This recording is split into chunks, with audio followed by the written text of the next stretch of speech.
2007 से जो दिल्ली के विकास के लिए हम प्रयास कर रहे थे, दिल्ली देहात की पूरी टीम, दिल्ली देहात विकास मंच के माध्यम से, तो हमने गांव-गांव जाकर बहुत समय तक मीटिंगें करी, 500-700 मीटिंगें करी।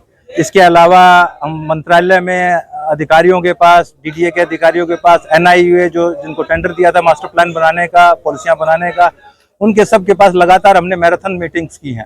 और वो मैराथन मीटिंग्स करने के बाद कुछ ना कुछ अड़चनें, समस्याएं बचती रही हैं। मगर अब आज पिछले लगभग 18 महीने 20 महीने से जो हमारी समस्याएं थी वो सारी दूर करके डीडीए के अधिकारियों ने मंत्रालय के माध्यम से वो सारी समस्याएं दूर करके एक ड्राफ्ट तैयार कर लिया था, जो ड्राफ्ट डीडीए से अप्रूव हो चुका था और एलजी साहब से अप्रूव हो चुका था। अभी माननीय यूडी मिनिस्ट्री में खट्टर जी के सामने है, जो हमारे माननीय मिनिस्टर हैं, यूडी मिनिस्टर, और वहाँ पर पिछले 18 महीने से पड़ा है और वो विचाराधीन है। तो हम चाहते हैं कि वो सारी चीज़ें फटाफट जो इतने सालों से पेंडिंग पड़ी थी वो जल्दी से जल्दी उन्होंने बहुत सहयोग किया है, तो आगे भी इनको इम्प्लीमेंट करने में सहयोग करे। मगर किसी ना किसी कारणवश से ये चीज़ हो नहीं पा रही थी और ग्राउंड पे उतरने में दिक्कतें आ रही थी, तो इसलिए हमारे को माननीय सुप्रीम कोर्ट का सहारा लेना पड़ा कि वो इन चीज़ों को डायरेक्शन देकर ठीक तरीके से सहयोग करके, अन्य सरकारें भी इसमें शामिल हैं, तो किसी का दिल्ली सरकार भी शामिल है और अलग अलग डिपार्टमेंट शामिल हैं, तो सारों का समन्वय बन सके, एक मॉनिटरिंग कमेटी इसके अंदर बन के ये सारे कार्यक्रम कर सके। दिल्ली सरकार के माध्यम से भी और केंद्र सरकार, हमारे माननीय प्रधानमंत्री जी का ये सपना था कि दिल्ली को एक विश्व स्तरीय शहर बनाना है, तो वो माननीय प्रधानमंत्री जी के सपने को भी पूरा करने के लिए ये सारा प्रयास है। देहात सुप्रीम कोर्ट से ऐसी आशा रखता है कि ये सुप्रीम कोर्ट की मॉनिटरिंग में अगर काम होगा तो ये बहुत जल्द और दिल्ली विकास की राह पर चल पड़ेगी, नहीं तो बर्बाद होने में भी कोई कसर नहीं रह रही है। पोल्यूशन का केंद्र बन गया है, कूड़े का ढेर लग गए हैं दिल्ली के अंदर, रोडों में ट्रैफिक की व्यवस्था बिल्कुल खराब हो चुकी है। तो मेरा आप मीडिया के माध्यम से निवेदन है और प्रधानमंत्री जी से भी बहुत इच्छा और सभी लोगों की इच्छाओं का सम्मान करते हुए प्रधानमंत्री जी भी हमारी बात को संज्ञान में लेंगे और इस मैटर को जल्द से जल्द ग्राउंड पे उतरवाने की कोशिश करेंगे। पीआईएल कब डाली थी, कब नोटिस हुआ है, क्या नोटिस दिया है एलजी को और वीसी को? हाँ, उनको जो पॉलिसियां बन चुकी थी, ड्राफ्ट हो चुकी थी, उनका पीआईएल के अंदर 8 तारीख को हमारी सुनवाई हुई थी, जिसके अंदर माननीय सुप्रीम कोर्ट ने हमें सुना और उनको विषय की गंभीरता का ज्ञान था। इसके पहले भी कई केसेस लगे थे मगर वो आगे नहीं बढ़ पाई थी चीजें, मगर अब सुप्रीम कोर्ट से हमारे को बहुत बड़ा ये डायरेक्शन वहां पे मिली कि उनको गंभीरता विषय की समझ में आई और उन्होंने केंद्र सरकार को, दिल्ली सरकार को, एलजी साहब को, डीडीए को, सभी संबंधित विभागों को नोटिस जारी करे हैं कि आपस में समन्वय बनाकर ये दिल्ली का जो बर्बाद हो रही है इसको बचाने के लिए जवाब दाखिल करेगी आने वाले समय में। 20 तारीख अभी टेंटेटिव डेट है, 20/12 को, हो सकता है उससे पहले भी उससे जवाब आगे पीछे तारीख हो सकती है। जवाब देने की तारीख क्या दी है कोर्ट ने और किन किन विभागों को जवाब देना है? ये 5 संबंधित विभाग मेन मुख्य हैं जी, केंद्र सरकार, दिल्ली सरकार, डीडीए, एलजी साहब और एमसीडी। तो ये कुछ विभाग हैं जिनको ये इस पॉलिसी में शामिल हैं। तो ये कल 8 तारीख को 2 दिन पहले हमारी ये सुनवाई हुई थी और 20 तारीख अभी टेंटेटिव आई है, 20/12/2024 को। हो सकता है वो थोड़ी आगे पीछे हो सकती है, उसमें रोस्टर के अंदर कुछ चेंजिंग हो, प्रशासन की जो प्रक्रिया होती है उसमें होंगी तो होंगी, ये तो हो सकता है ये 20 तारीख को ही हमारी अगली सुनवाई हो जाएगी जिसमें सरकार को जवाब दाखिल करना। आज का जो कार्यक्रम है ये दिल्ली देहात को जगा रहे हैं और दिल्ली देहात के साथ साथ ये संज्ञान में लेके आया जा सके सरकारों के भी, जो हमारे दिल्ली के सरकार में बैठे हैं या हमारे केंद्र की सरकार में माननीय मोदी जी, माननीय गृह मंत्री जी, अमित शाह जी, उन तक हम अपना संदेश पहुंचाना चाहते हैं और दिल्ली के अंदर भी, दिल्ली की जो राजनीति में पार्टी, आम आदमी पार्टी, उन तक भी और कांग्रेस को भी, क्योंकि ये दलगत राजनीति से जब तक अलग होकर हम सिर्फ दिल्ली के विकास के विषय में नहीं सोचेंगे, जब तक ये दिल्ली ऐसे ही अब कूड़े का ढेर और अनऑथराइज्ड कंस्ट्रक्शन का अंबार यहाँ पे लगता रहेगा। और अगर ये चीजें हमारी सभी पार्टियों को समझ में आ गई कि हाँ दिल्ली का विकास सबसे अहम है, ये वोट और राजनीति सब उसी के साथ है जी, हम पूरा जो भी पार्टी हमारा साथ देगी या जो भी काम करने में मदद करेगी हम उसके साथ हैं और उसको तहे दिल से धन्यवाद भी करेंगे।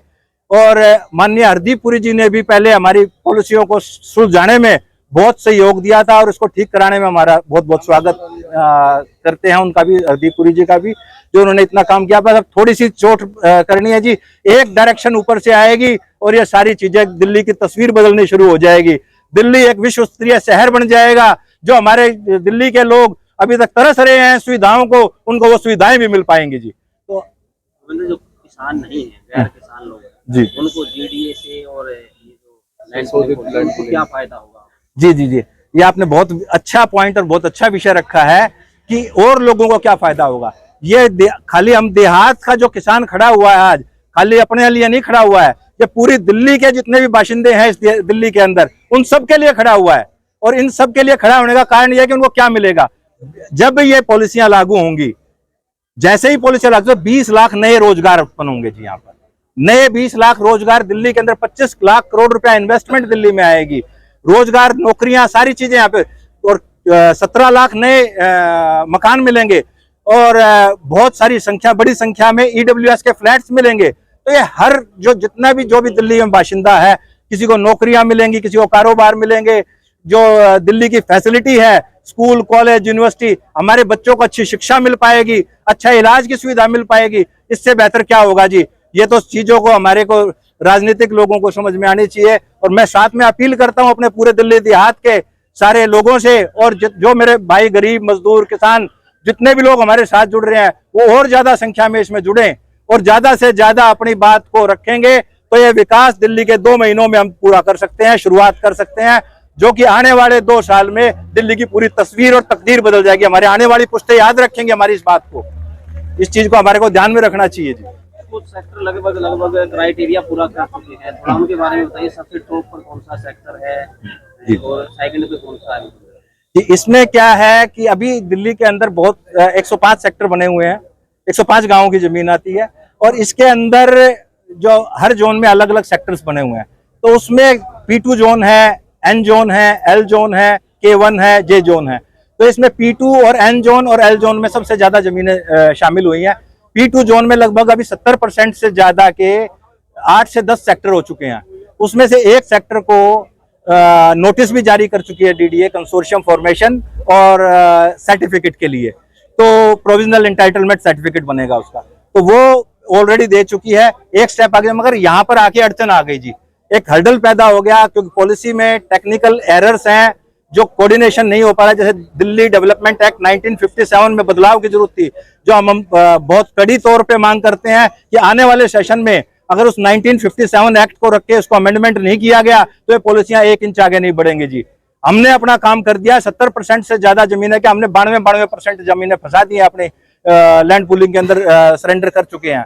मगर ये जब हमारी कामयाबी जब भी मिलेगी, जो इतने सालों से हम ये कार्यक्रम कर रहे थे, अवेयरनेस का भी और लैंड पूलिंग में लैंड जमा कराने का भी, अब यहाँ पे आके रुक गई है क्योंकि पॉलिसी में बदलाव नहीं होंगे और टेक्निकल जो फॉल्ट है इसके अंदर वो दूर नहीं होंगे तो पॉलिसियां आगे नहीं बढ़ सकती। तो 1957 एक्ट वो इसके अंदर चेंज, संसद में अमेंडमेंट होना है। लैंड पूलिंग पॉलिसियों में जो चेंजेस हमारे द्वारा प्रस्तावित किए गए थे, सुझाव दिए गए थे, सरकार ने मान लिया, DDA ने और LG साहब ने उसको एक्सेप्ट कर चुके हैं और वो मंत्रालय फाइल भेजी हुई है। इसके अलावा GDA पॉलिसी है, GDA पॉलिसी कोई पेंडिंग नहीं है किसी भी तरीके से, सारी ड्राफ्ट पॉलिसी तैयार है, उसका फाइनल नोटिफिकेशन की होने की जरूरत है। तो ये 3 काम होंगे, दिल्ली की 80 से 85% समस्याएं सुधर जाएंगी जी। वो दिल्ली से 80 से 85% समस्याओं का जो छोटी छोटी समस्याएं ऑटोमेटिकली मास्टर प्लान के तहत आकर उनका सबका निवारण होगा। अब हमारी जो लड़ाई है जब तक जारी रहेगी, जब तक इन पॉलिसियों का समाधान नहीं हो जाता या ग्राउंड पे इम्प्लीमेंट नहीं हो जाती। हमारे धरने लगातार चलते रहेंगे और ऐसे ही लगातार हमारा जो कार्यक्रम चल रहा है, जब तक पॉलिसियां लागू नहीं होंगी धरने चलते रहेंगे और यहीं पर बैठे रहेंगे जी। 2 धरने दिल्ली में चल रहे हैं, कौन कौन सी जगह पर है और क्या योजना है आगे उन धरनों के माध्यम? अभी हमारे 2 धरने चल रहे हैं जी। लगभग 3 महीने से हमारा दौलतपुर वाला धरना चालू है, L जोन के अंदर पड़ता है, नजफगढ़ के पास। दूसरा धरना हमारा कंजावला में, यहाँ पर अभी आप विराजमान है जहाँ पे आप देख रहे हैं, तो यहाँ पे दूसरा धरना है कंजावला के अंदर। ये भी 2 महीने से ऊपर हो गए जी चलते हुए। इसके अलावा जो दोनों धरने 2 जगह पे चल रहे हैं, हमारा एक आगे प्रोग्राम है, बड़ा प्रोग्राम है। आज सांसद दिल्ली के माननीय सांसद पहुंचेंगे यहाँ पर, जो हमारे को मिला है, बातचीत हुई है उनसे, वो समर्थन में हमारे धरनों के, हमारी मांगों के समर्थन में हमारे साथ कंधे से कंधा मिलाने के लिए आज यहाँ पे आ रहे हैं। और उम्मीद है कि उनके माध्यम से हम बात अपनी केंद्र सरकार के पास तक भी पहुंचा पाएंगे। केंद्र सरकार के जो यूडी मिनिस्टर हमारे खट्टर जी हैं, जो किसानों के नेता हैं, हरियाणा उन्होंने बसा दिया, बना दिया। हम ऐसी आशा करते हैं कि अब दिल्ली का भी नंबर आ गया है, जो इतने दिन से पहले पेंडिंग पड़े हुए थे, वो मुद्दे भी अब सोल्व होंगे। तो ये सारे के सारे मुद्दे हमारे सांसद जी, हमारे नेता विपक्ष भी बता रहे हैं अभी पहुंचने वाले हैं, तो वो सारे आएंगे तो हमारे को पूरा बल मिलेगा। और हमारे को लगता नहीं कि दिल्ली का विकास ज्यादा दूर है।